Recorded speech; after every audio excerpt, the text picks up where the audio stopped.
Bien que la réglementation prévoit un délai de 90 jours pour l'obtention d'un arrêté de concession définitive, 45% des dossiers dépassent les 2 ans avant d'aboutir. Ce problème, combiné à des pratiques frauduleuses comme la vente multiple d'une même parcelle ou encore les défis liés aux terres, alimente la méfiance des citoyens envers les institutions. Pour tenter d'apporter des réponses concrètes à cette crise foncière persistante, Jean-Louis Lascou, président de l'école professionnelle de la médiation et de la négociation, propose des solutions pour éviter les arnaques immobilières et entretenir un climat de paix.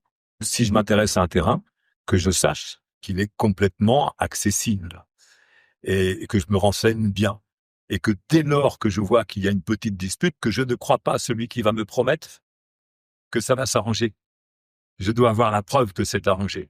Il adresse également des recommandations aux élus locaux pour mieux gérer la question foncière. C'est quelque chose qui est important parce que les élus peuvent avoir un rôle aussi autre que celui d'être seulement élu et d'avoir un mandat et d'attendre la prochaine réélection pour pouvoir se représenter. Donc là, ils peuvent avoir un rôle sociétal, un rôle social très important. Accélérer la formalisation des terres et restaurer la confiance des citoyens dans le système serait aussi une solution pour réguler le secteur du foncier en Côte d'Ivoire.